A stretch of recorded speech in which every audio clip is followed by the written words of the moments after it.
Thanks for having me. Good morning. I want to start by telling you that I've had crushes on two business titans in my life, and the first, I'm afraid to say, was Rupert Murdoch. So forgive me, I was young, I was impressionable. I was indeed a teenager, and this guy was blazing a trail through the world of global media. I was mesmerised by how he spun that small Adelaide newspaper into this global media empire, disrupting the establishment everywhere he went. I seriously think I gave more of my teenage mental space to News Corporation than I did to Al McPherson and Alan Border's cricket team. Such was my strange obsession. My 6-year-old yesterday declared Elon Musk his favourite celebrity, so it might run in the family, although with a much more updated and exciting persona than where I started. So, but then this year he says, enough, I'm selling up, I'm done. He knew that the pressures on his core revenue streams were mounting, and he understood that Netflix and Amazon were bidding up the cost of premium content to a prohibitive level. So he said to himself, I'm going to leave that fight to Disney or Comcast. The disruptor himself was being disrupted, and he no longer saw the path to long-term growth. The second Titan crush I've had is a little bit more palatable, perhaps, and this is on Jeff Bezos. This is my new crush, and I know you say join the queue. It's a long list of people in that line for their Jeff Bezos crush. This crush was actually spawned in a very rare moment when I was watching television live, actually as it aired. And I was watching 60 Minutes, and he was on 60 Minutes, and he was talking about his business, his company, his leadership philosophies. And he said, one day a disruptive company is going to come along and put Amazon out of business. And my job as the CEO is to make that day as far off into the future as possible.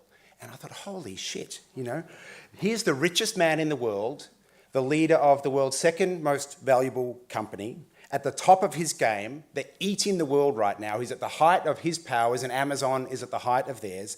And he says to himself, even he is admitting that Amazon is not all-powerful and they're not immune to the forces of disruption over time.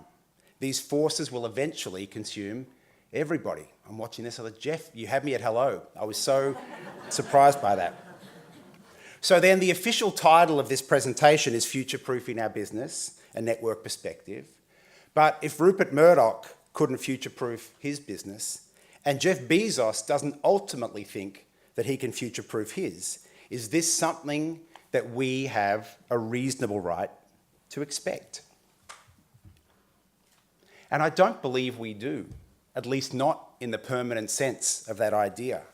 And I can tell you as an amateur Buddhist, I've already made my peace with the impermanence of it all. I'm very comfortable with that.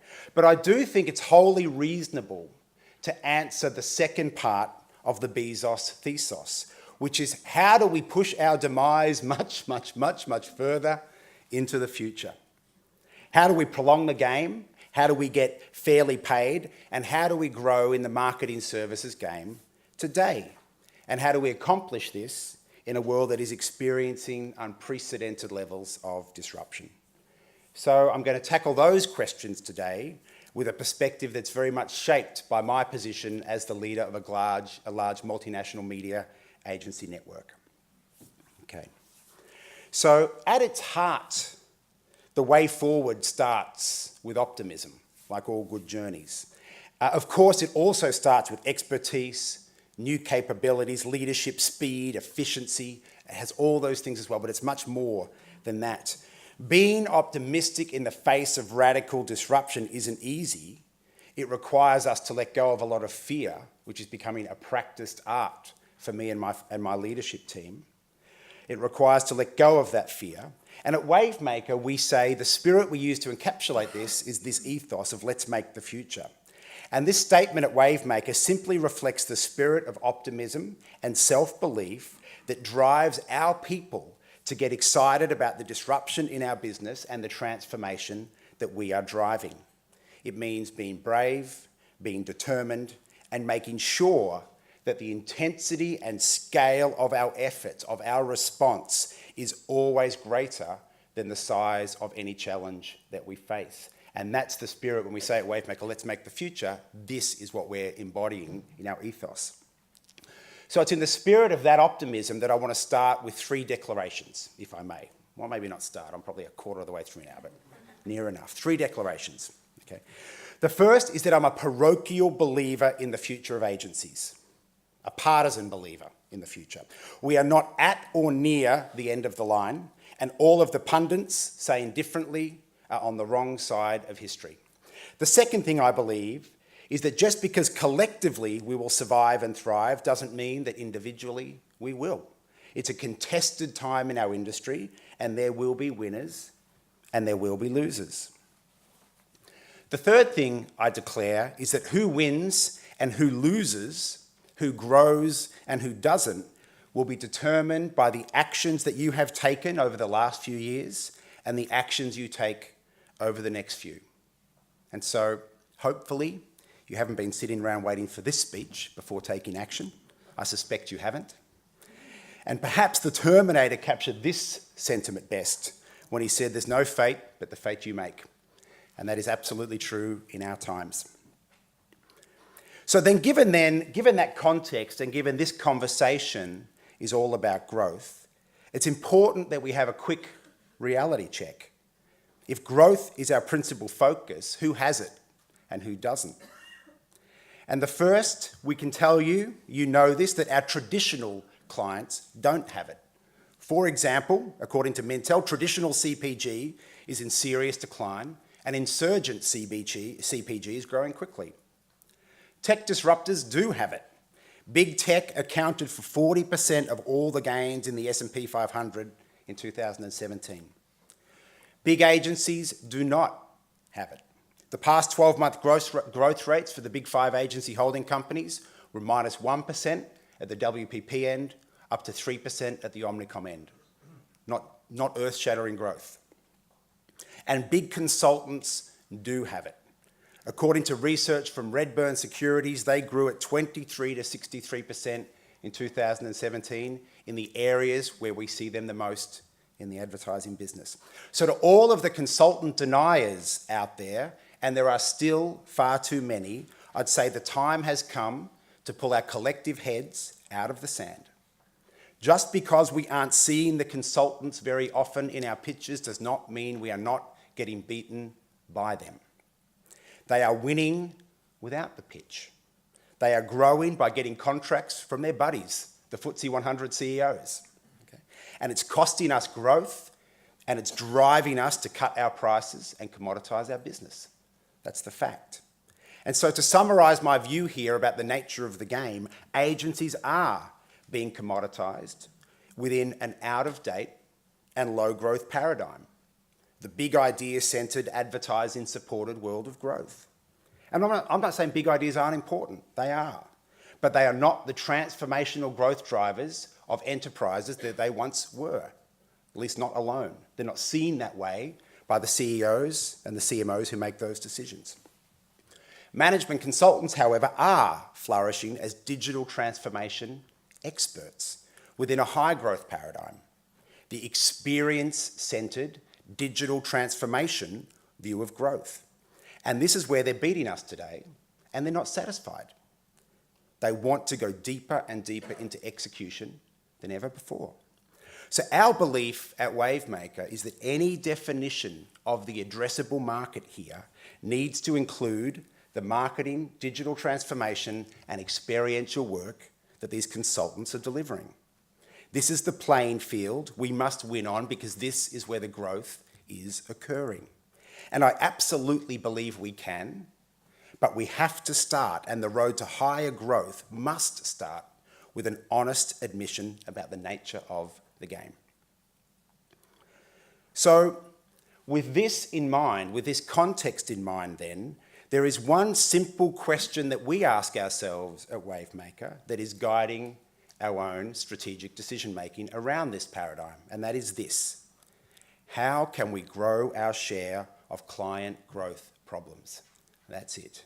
You know, it doesn't say should we be in consultants, should we be out of consultants, it's how do we grow our share of client growth problems? It's as simple as that for us. Now, our company is stacked with talent, technology, data, tools, capability.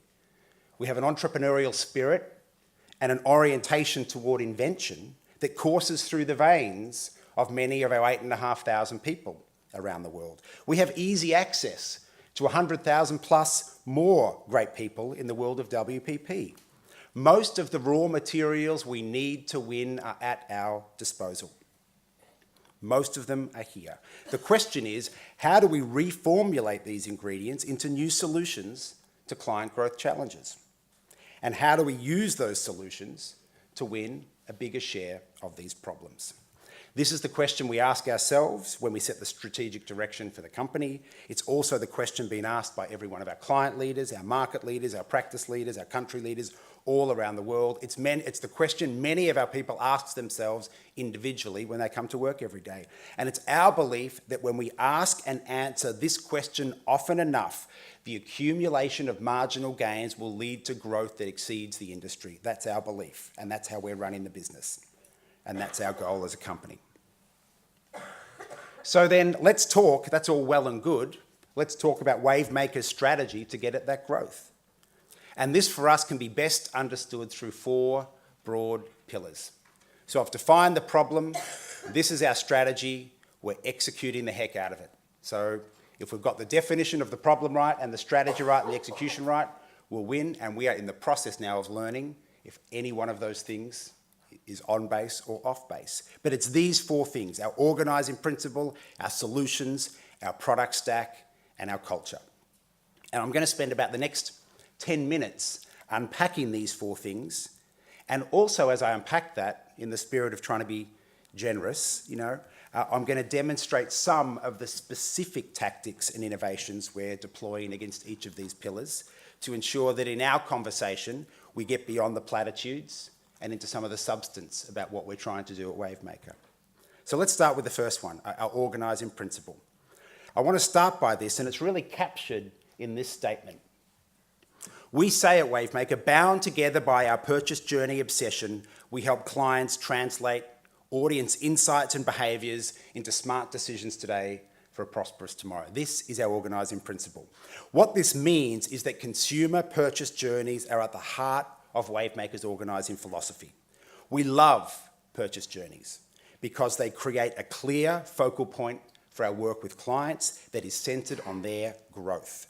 Everything we do is intended to make the right intervention in a purchase journey for a client to help speed the path from consideration to conversion. That's what we do. Now, I'll grant that caring about purchase journeys isn't specifically differentiating. But we believe that the scale and nature of our obsession with them is. We spend millions of dollars a year creating and maintaining the world's largest database into how and why people make purchase decisions. We've studied now 485,000 of them, one journey at a time, across 40 countries, across 80 categories, and that number for us continues to grow massively. This has enabled us to build the richest database of global benchmarks that enable us to compare purchase journey dynamics across categories, across countries, across time. And these benchmarks feed many of our planning tools and systems. Clients love benchmarks. I would argue that scaled benchmarking is the petrol in the tank for all consulting businesses. And similarly, this is the way we aim to build scaled benchmarks in Wavemaker as the fuel that drives the conversation. Vodafone, who operates in 21 markets with us, they are all in on this purchase journey work around the world. Over the last 3 years, with them, we've analysed all of the telecoms purchase journeys across mobile, broadband, quad play, prepaid and postpaid.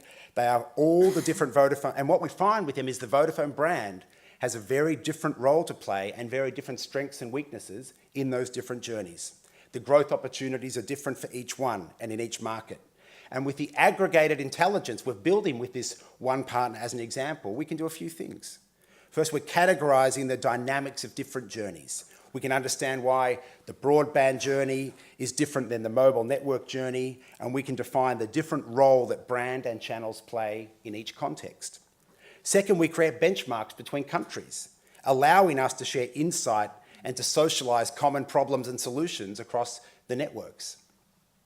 Third, we use it as the place that we integrate all agency specialisms. The Wavemaker purchase journey work has become the neutral ground where all the agencies play together and collaborate with a focus on those problems.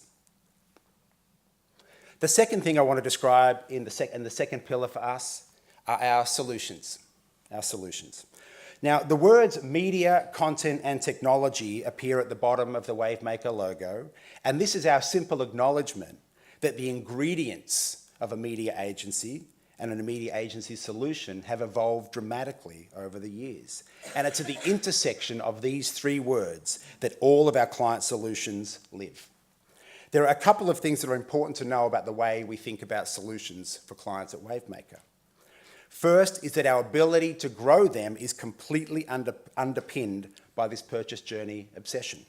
Because our knowledge of purchase journeys is so deep and comprehensive, anything we are selling on top of foundational media planning and buying is being presented as a solution to a specific purchase journey problem or opportunity.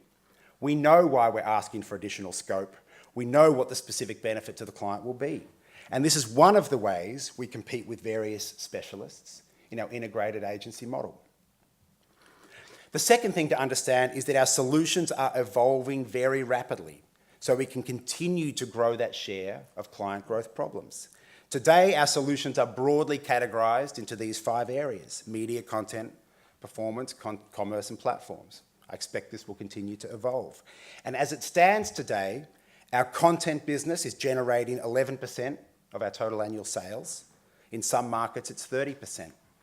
Our commerce team can't hire the e-commerce experts fast enough to keep up with demand. Our platforms team earned us Adobe's Media Partner of the Year because of their expertise and skill in Adobe's platforms, and then they awarded us their media business on the top of that knowledge. And on it goes. For Vodafone, in our role to help them grow their businesses, we are applying our expertise now to helping them in-house all of their programmatic work, giving them control back over these fundamental strategic assets in data and technology. It's been written about like it's a problem. I see it as an opportunity. I love it. Let's go all in. These are our partners. So you get the idea. It's important to understand that these solutions are not casual interests for us. They're not tangential to our business. They are a core part of how we work and how we grow. An example for us of how we bring a more complete set of solutions to a client to support more transformational growth can perhaps be best described by our UK work here on Compare the Market. Compare the Market, as you know, is the UK's leading price comparison site.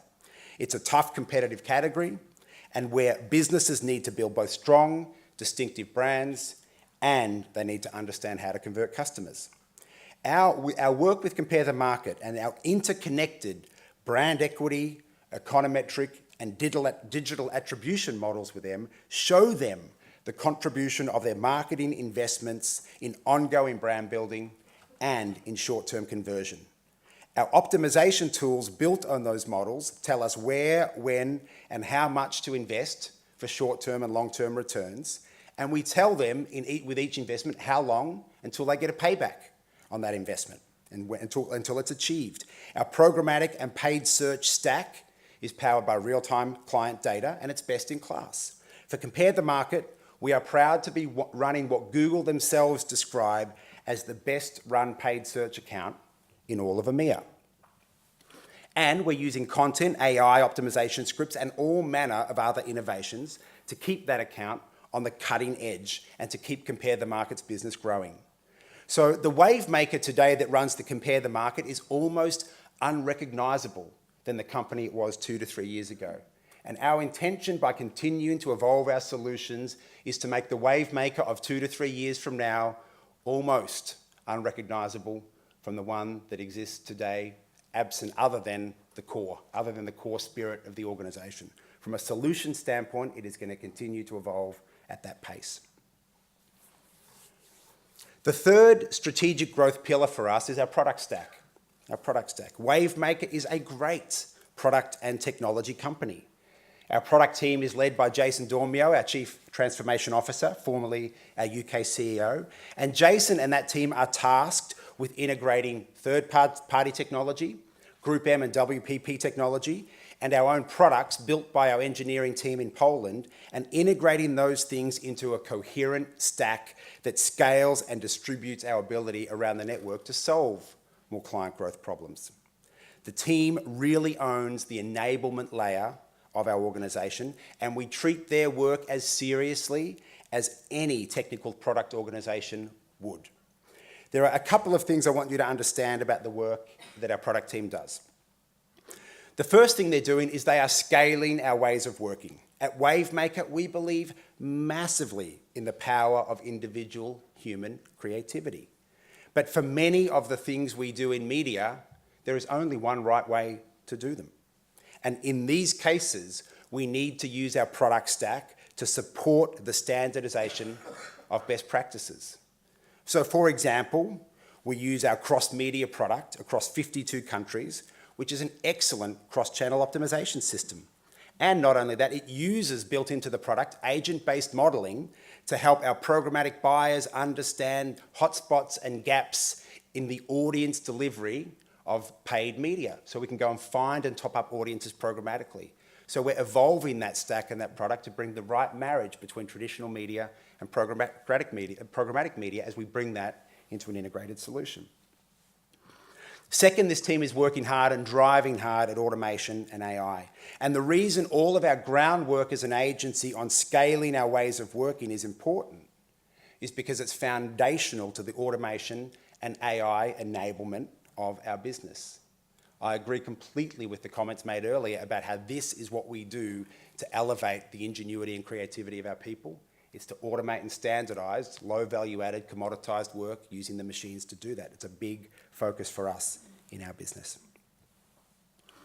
The third thing they're doing is creating some brilliant point solutions. So they're also tasked with finding or building an excellent range of products to support our best practices across a number of specialist areas. So for example, it's a small one, but it's just, it's an example. Their influence rank product uses massive and analyzes massive social data sets to help brands shortlist and choose relevant social influencers based on a weighted statistical power ranking of their influence over time. So a simple way we say influencer marketing's hot, let's build a product to help enable that, and away we go. So these are some of the things going on in the area of our product roadmap. The fourth thing I want to talk about, and the final pillar, I guess, of Wavemaker's growth strategy is our purpose and our culture. Now, I'd typically talk about this first, but I wanted to end with it because it's more important than all of the other things combined. It is the most important thing. We all acknowledge in our business and talk about the fact that we are in a war for talent. And we're in that war with consultants and tech companies. And the thing we don't admit to ourselves enough is that those consultants and tech companies are able and willing to pay twice as much as we are for the people that we're fighting over. And so, in that context, given that our talent and their quality, their creativity, their enthusiasm, their ingenuity, and their loyalty, and their discretionary effort, how much they work above and beyond what they have to keep their job, the choices they make about discretionary effort. These are the things that will determine if we win or if we lose in our business. And because of that, we have to be clear about our value proposition for them. So instead of telling you what our strategy is here, with a bunch of HR mumbo-jumbo, let me tell you the real outputs from just a selection of our entrepreneurial people working in the UK business at the moment. This is the best way to demonstrate this. Now, it's important to say that in each of these cases, these people weren't asked to do anything. They saw a problem, saw an opportunity, brought their ingenuity to bear, and had the vision and the fortitude to make it happen. So here's some examples. The Splash. Daniela and Danny created and launched The Splash with the sole aim of making the most progressive, inclusive, and sought-after apprenticeship program in the market. They just did that. The Splash was recently shortlisted by Training Journal for the best apprenticeship scheme in the country. Working with Thames 21, which is the charity responsible for cleaning the river, John translated complicated river water data showing the change in health of the river into a simple visual light display for Londoners and put it on our building at Sea Containers in partnership with the building owner. Chris worked with the children's author Claire Freedman to develop a series of 40 two-minute tales for Colgate, exciting stories that parents can read or play to their children for the exact recommended time you have to brush your teeth. For Public Health England, Sarah created the Start for Life breastfeeding friend, the UK's first bespoke breastfeeding voice assistant. And Dominic and Steve separated viewed from unviewed paths in ad server conversion reports to create a new product called Display Lift, building more immediate incremental audience reach based on real-time viewability data. These are just things that these people did. And I believe that the creative and inventive spirit typified by this work is absolutely fostered by our purpose, our work environment, our culture, and our celebration of individual and collective ingenuity. And this is just a smattering of what our teams have done. And if we were having this meeting in Mumbai or New York or Milan or Shanghai, I'd be giving you a different and equally compelling and exciting list about the inventiveness that's coming out of our people. So there's nothing wrong with going to work at Accenture or McKinsey, but I believe that coming to work at Wavemaker is different and feels very different in really, really good ways. And this is important especially for our young workforce who are still the engine room of our company. And for as long as we continue to support and foster that spirit, it will remain a source for us of differentiation and competitive advantage and growth for the agency sector more broadly and certainly for Wavemaker specifically. So at Wavemaker, we represent that spirit through this purpose statement, let's make the future. It truly does for us represent the spirit of optimism with which we face the challenges brought on by disruption in our business. It represents the fundamental importance of ingenuity and creativity in what we do, the idea that anyone can make a difference. But it also recognises that everything we do and not everything will work, and we learn by doing, and it requires a culture that is sympathetic to that and to the mistakes that come with it. And after all, it also requires that disruptive growth requires breaking some eggs. And so for us, this is how the excellent leaders of our UK agency, in Paul and Anna and Sandeep and Fletch and Alex and Vera, this is how they drive growth in our business. And it's a really successful business for us here in the UK. And it typifies their belief and my belief that by being excited by disruption, by being active participants in transformation, what waits for us in the future is always more exciting than what we left behind yesterday. You know, I read a story last week that scientists successfully transplanted the memories of one snail onto another using RNA. And so while my observations today may not have been quite as effective as a memory transplant in transmuting in you my deeply held beliefs about the future growth prospects of the agencies, I hope I've come close. If you saw what I see, you'd be as excited as I am about what lies ahead for agencies and for Wavemaker. Thank you very much for your time.